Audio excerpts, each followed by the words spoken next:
Hello សួស្តីបងប្អូនគ្នាអញ្ចឹងនៅក្នុងវីដេអូមួយនេះគឺadminនឹងលម្អិតតាក់ទងទៅនឹងព័ត៌មានទាំងអស់ដែលយើងបានដឹងពី Anime Vinland Saga Season ទី3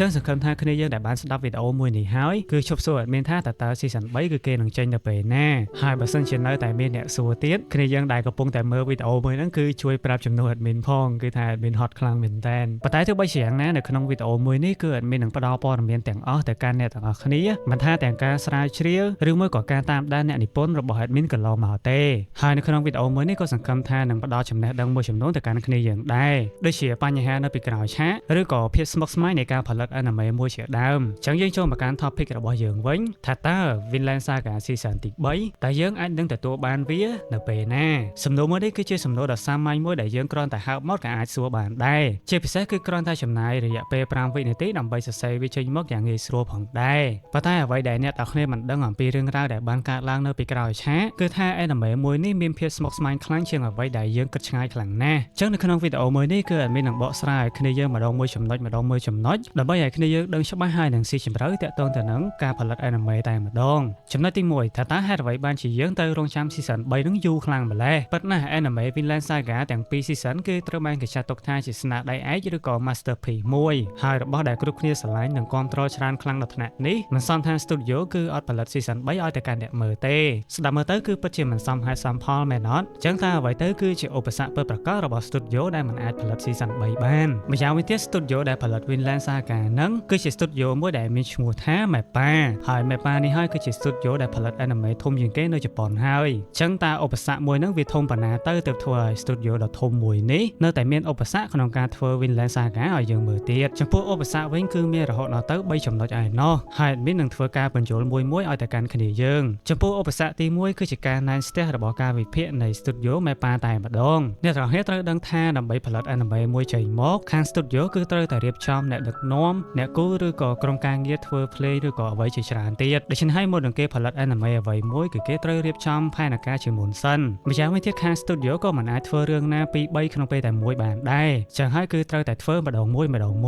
ហើយបើសិនជាបែបនេះប្រកាសណាស់ដែលថាគេនឹងធ្វើទៅតាម schedule ឬក៏ការវិភាគរបស់គេហើយនៅពេលដែល admin ស្ដាប់លើគម្រោងផែនការដែលគេក្រុងនឹងចេញ anime ទៅតាមឆ្នាំនីមួយៗនោះហើយនៅពេលដែល admin ស្ដាប់គម្រោងផែនការរបស់គេចប់គឺមានអារម្មណ៍ថាហាក់ដូចជាត្រូវបានកំបិតមួយចាក់ចំបេះដូងអញ្ចឹងព្រោះបើយោងទៅតាមពេលសម្ដីរបស់កញ្ញា Sakura Kanayama ដែលជាបុគ្គលិកម្នាក់ដែលធ្វើការនៅក្រុមហ៊ុន production company ដែលទទួលខុសត្រូវលើ Vinland Saga នោះគឺគាត់បានចេញវីដេអូមួយនិយាយតាក់ទងទៅនឹងស្ថានភាពទាំងមូលប៉ុន្តែនៅក្នុងវីដេអូរបស់គាត់គឺមិនបានបញ្ចេញឈ្មោះ Vinland Saga ទេប៉ុន្តែន័យទាំងអស់ដែលគាត់បាននិយាយគឺចង់សំដៅទៅលើ Vinland Saga ច្បាស់ខ្លាំងណាស់នៅក្នុងវីដេអូនោះផងដែរគាត់បានបញ្ជាក់ថាតាមពិតទៅនៅពីក្រោយឆាកនៃការផលិត Vinland Saga មកដល់ពេលនេះបុគ្គលិកដែលធ្វើការខាងនោះទាំងអស់គឺសុទ្ធតែបានដឹងថាអ្នកមើលគឺកំពុងតែរងចាំ Vinland Saga Season 3 ខ្លាំងប៉ុណ្ណានិយាយរួមគឺក្រុមការងារដឹងច្បាស់ណាស់ថាយើងកំពុងតែរងចាំ Season 3 នឹងខ្លាំងមែនតើប៉ុន្តែគឺពួកគាត់អាចធ្វើអ្វីបានទេដោយសារតែវាគឺជាបញ្ហា schedule ឬក៏ជាការវិភាគរបស់ MAPPA អញ្ចឹងតើហេតុអ្វីបានជាយើងត្រូវតែធ្វើទៅតាមការវិភាគរបស់ MAPPA ខ្លាំងម្ល៉េះអញ្ចឹងនៅក្នុងចំណុចមួយនេះគឺ admin នឹងលើកឧទាហរណ៍មួយឲ្យអ្នកទាំងគ្នាស្រួលយល់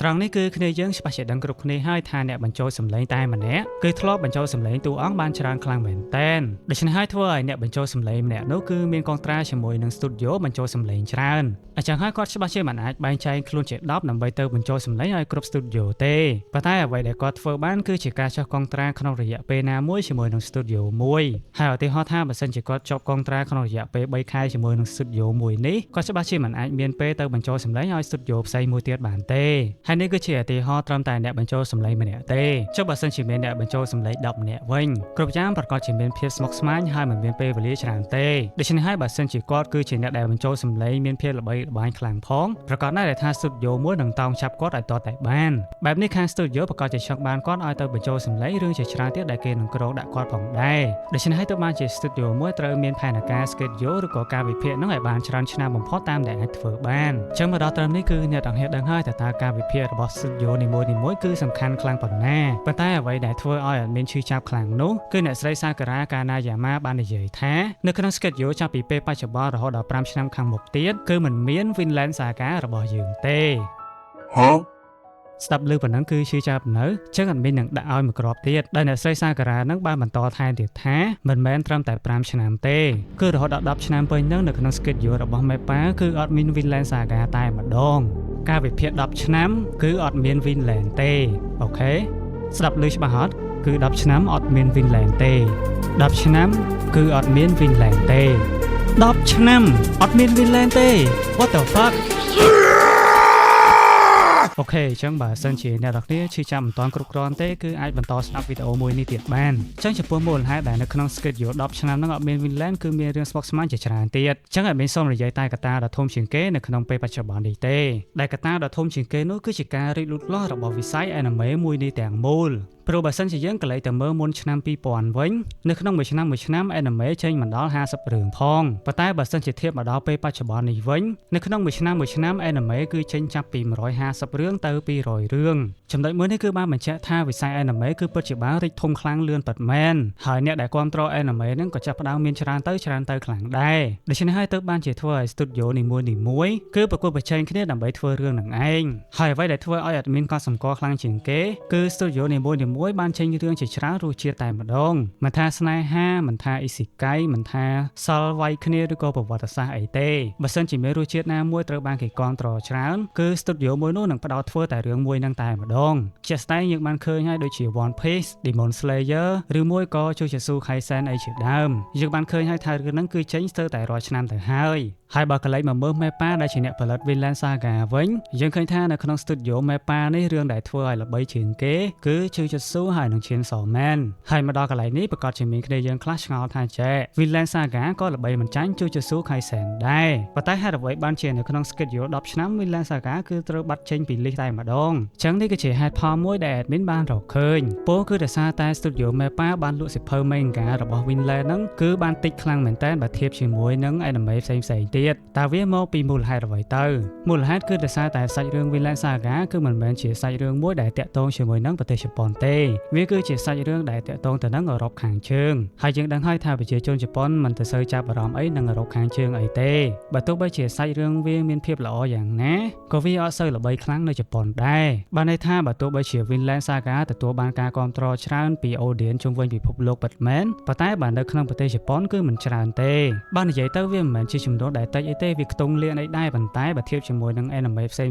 ទៀតគឺ Vinland Saga អាចរកចំណូលឲ្យ studio គេបានតិចជាងហើយបើសិនជាគេកំពុងតែមានឱកាសកើបលុយពី Jujutsu Kaisen នោះតើមូលហេតុអីដែលគេមកធ្វើ Vinland Saga ដែលមិនសូវបានចំណូលឲ្យគេច្រើនទៅវិញវាមិនខុសអីពីហាងកាហ្វេមួយដែលកំពុងតែលក់ដាច់តែកាហ្វេប៉ុន្តែសុកបែរជាម្ចាស់ហាងកាហ្វេដូរមកលក់តែគុជវិញនិយាយទៅគឺវាអញ្ចឹងឯងហ្នឹងហើយវាតាក់ទងមួយលុយអញ្ចឹងយើងចូលមកកាន់ឧបសគ្គទី2វិញ admin មានអារម្មណ៍ថាកាន់តែនិយាយកាន់តែមានអារម្មណ៍ថាឈឺចាប់នេះអញ្ចឹងឥឡូវសូមនិយាយកាត់បានអត់កុំឲ្យវីដេអូនឹងវែងបកស្រាយយូរធ្វើឲ្យគ្នាយើងកាន់តែឈឺចាប់អញ្ចឹងឧបសគ្គទី2ហ្នឹងគឺចង់សួរថាតើហេតុអ្វីបានជា Mappa ហ្នឹងបើសិនជាអត់មានពេលធ្វើ Vinland ទេមិនផ្ទេ Vinland ហ្នឹងឲ្យទៅ studio មួយទៀតទៅជាក់ស្ដែងគឺដូចជា Vinland season ទី1គឺត្រូវបានបង្កើតដោយ studio Vitae ប៉ុន្តែឥឡូវនេះ admin នឹងជីកកកាយរឿងដែលនៅពីក្រោយឆាកមកឲ្យគ្នាយើងដឹងបន្ថែមទៀតបើទោះបីជា Vinland Saga ត្រូវបានផ្លាស់ប្ដូរទៅកាន់ Mappa នៅ season ទី2មែនប៉ុន្តែបើយោងទៅតាមអ្នកដឹកនាំក្នុងការផលិត Vinland Saga នេះគឺលោក Shuhei Yabuta សង្ឃឹមថាខ្ញុំអានឈ្មោះគាត់ត្រូវចុះដែលគាត់នឹងគឺជាអ្នកដឹកនាំក្នុងការផលិតការគូ anime Vinland Saga នឹងចេញមកហើយអ្វីដែលគួរឲ្យចាប់អារម្មណ៍នោះ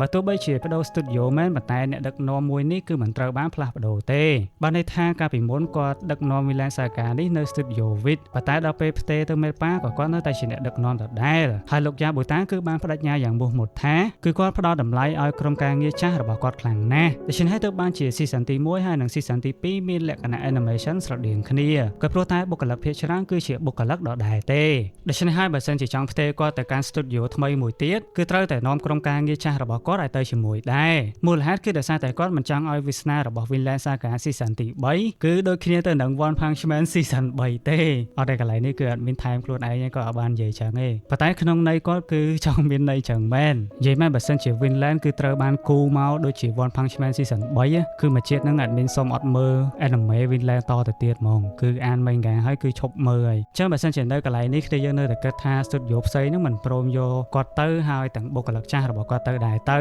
របៀបថាចង់ជះលុយដើម្បីឲ្យចេញ Season 3 មកអញ្ចឹងដូច admin និយាយពីខាងមុនហ្នឹងអញ្ចឹងថា Vinland Saga មិនមែនជា anime មួយដែលរកចំណូលឲ្យគេបានច្រើននៅក្នុងប្រទេសជប៉ុនទេហើយជាក់ស្ដែងចំណូលដ៏ធំរបស់ anime គឺចេញតែពីប្រទេសជប៉ុននឹងតែមួយទេអត់បានរាប់ចេញពី audience នៅខាងក្រៅទេចំណូលដ៏ធំគឺជាចំណូលដែលចេញពីប្រទេសជប៉ុនចឹងហើយបើសិនជាចង់ហៅអ្នកដឹកនាំនឹងទៅផលិត Vinland Season 3គឺ studio មួយហ្នឹងគឺត្រូវរងចាំឱកាសដ៏ល្អមួយហើយក៏ហ៊ានចំណាយលុយដ៏ច្រើនផងដែរមកដល់កន្លែងនេះគឺអ្នកទាំងគ្នាឃើញអត់គឺវាមានភាពស្មុគស្មាញខ្លាំងមែនតែនជាពិសេសគឺជាការគ្រប់គ្រងដែលមិនទទួលបានចំណូលឧទាហរណ៍ថាបើសិនជាមាន studio ណាមួយចេះលុយដើម្បីធ្វើរឿងហ្នឹងប៉ុន្តែមិនមែនជារឿងភាគប៉ុន្តែជារឿងដែលគេយកមកចាក់នៅក្នុងរោងកុនវិញតើមានមនុស្សប្រមាណទេដែលហ៊ានចំណាយលុយទៅមើលកុនអំពីរឿងហ្នឹងតែមានគិតថា10នាក់យ៉ាងច្រើនមានតែម្នាក់ទេដែលហ៊ានជះលុយទៅមើលហើយក៏មកប្រកែកជាមួយ admin ថាបើសិនជាគេជះលុយធ្វើរឿងហ្នឹងមែនណាគ្នាយើងមិនតែស្ដាយលុយ$3-4ទៅមើលរោងកុនទេប៉ុន្តែចំណុចនេះគឺ admin សុំបដិសេធតែម្ដង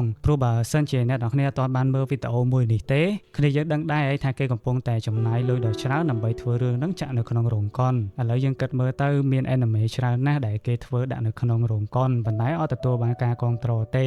មានអ្នកខាតក៏ច្រើនហើយក៏ច្រើនដែរគឺនិយាយទៅវាពិបាកខ្លាំងវាស្មុគស្មាញខ្លាំងមែនតែនហ្មងណាហើយតាមពិតទៅគឺនៅមានឧបសគ្គស្មុគស្មាញមួយទៀតតែ admin គឺអត់ចង់និយាយទេព្រោះអត់ចង់ឲ្យគ្នាយើងស្ដាប់ហើយមានការឈឺចាប់បន្ថែមទៀតចឹងណាចឹងបើសិនជាគ្នាយើងស្ដាប់ដល់ចំណុចមួយនេះហើយនៅតែសួរថាតើ Vinland Season 3ចេញថ្ងៃណាគឺអត់មានអត់ដឹងទេប៉ុន្តែបើសិនជាសួរថា Vinland Season 3មានឬអត់គឺអាចថាមានក្នុងករណីដែលហៅថាអភូតហេតុព្រោះបើសិនជាសុកមេប៉ាសម្រាប់ចិត្តថាចង់ធ្វើ Vinland នោះក៏ត្រូវតែមានក្រុមការងារចាស់ៗទាំងអស់នោះផុតកុងត្រាទាំងអស់គ្នាដែរហើយតម្រាំតែពួកគេមានពេលវេលាជាក់លាក់មួយដើម្បីបុកធ្វើ anime មួយនេះហើយបើសិនជាគេប្រកាសថានឹងចាប់ផ្ដើមធ្វើវានៅថ្ងៃនេះឧទាហរណ៍ក៏នៅឆ្នាំក្រោយថ្ងៃនេះទើបយើងបានមើលដែរបានន័យថាយ៉ាងហោចណាស់ក៏យើងត្រូវរងចាំមួយឆ្នាំទៀតដែរនៅថ្ងៃដែលគេប្រកាសហ្នឹងហើយបើឥឡូវនេះយើងមិនទាំងមានព័ត៌មានដែលគេប្រកាសថានឹងធ្វើផងជាពិសេសគឺ schedule 10ឆ្នាំគេគឺអត់មាន Vinland ទៀតបានន័យថាបើសិនជាគេធ្វើគឺជាអភូតហេតុហើយអញ្ចឹងមកដល់កន្លែងនេះគឺអត់មានដំណឹងល្អមួយផងដែរបើសិនជាគ្នាយើងខ្ជិលរងចាំហើយចង់ដឹងពីសាច់រឿង anime Vinland Saga តនោះគឺអត់មានបានបើកក្រុម Premium Telegram មួយសម្រាប់គ្នាយើងហើយនៅក្នុងក្រុម Premium នោះគឺadminនឹងសម្រាយ Manga Vinland Saga តពី Season ទី 2 រហូតដល់ចប់តែម្ដងជាពិសេស admin ក៏មានគម្រោងសម្រាយ Anime Movie ជាច្រើនផ្សេងទៀតផងដែរមិនមែនមានតែ Vinland មួយទេអញ្ចឹងនៅក្នុងពេលនេះ admin គិតថាគឺជាពេលដ៏ល្អហើយព្រោះថាសាច់រឿងដែល admin បានសម្រាយគឺដល់កន្លែងល្អមួយជាច្រើនមែនតែនហើយបើសិនជាគ្នាយើងចង់ join ក្រុម Premium មួយនោះគឺគ្នាយើងគ្រាន់តែឆាតមក admin នៅតាម Telegram ហើយធ្វើការបង់ប្រាក់នោះ admin នឹងទាញអ្នកនរគ្នាចូលទៅកាន់ក្រុម Premium ហើយចំពោះតម្លៃវិញគឺអ្នកនរគ្នាអាចមើលនៅលើអេក្រង់នឹងបានហើយសម្រាប់ការតាក់ទងមក admin នៅតាម Telegram គឺអ្នកនរគ្នាមាន3វិធីគ្នាយើងចង់ចុច link នៅខាងក្រោមដើម្បីឆាតមក admin ក៏បានចង់ scan QR ក៏បានឬមួយក៏គ្នាយើងគ្រាន់តែចូលទៅ Telegram ហើយ search ឈ្មោះបែបនេះនោះអ្នកនរគ្នានឹងឃើញ account របស់ admin ហើយធ្វើការឆាតមក admin មកហើយបន្ទាប់ពីបង់ប្រាក់រួចគឺ admin នឹងទាញអ្នកនរគ្នាចូលទៅកាន់ក្រុម Premium តែម្ដងអញ្ចឹង admin គិតថាតម្លៃប៉ុណ្ណឹងអ្នកនរគ្នាគ្រាន់តែបញ្ចូលការទូរស័ព្ទតែម្ដងហ្នឹងគឺបានមើល Vinland មួយខែពេញហើយក៏អាចចាត់ទុកថានេះគឺជាការ support របស់អ្នកទាំងគ្នាមកកាន់ admin ដែរអញ្ចឹងសង្ឃឹមថានេះមិនមែនជាបញ្ហាសម្រាប់អ្នកទាំងគ្នាទេចុះអញ្ចឹងអរគុណអ្នកទាំងគ្នាហើយយើងនឹងជួបគ្នានៅវីដេអូក្រោយៗទៀតបាយបាយ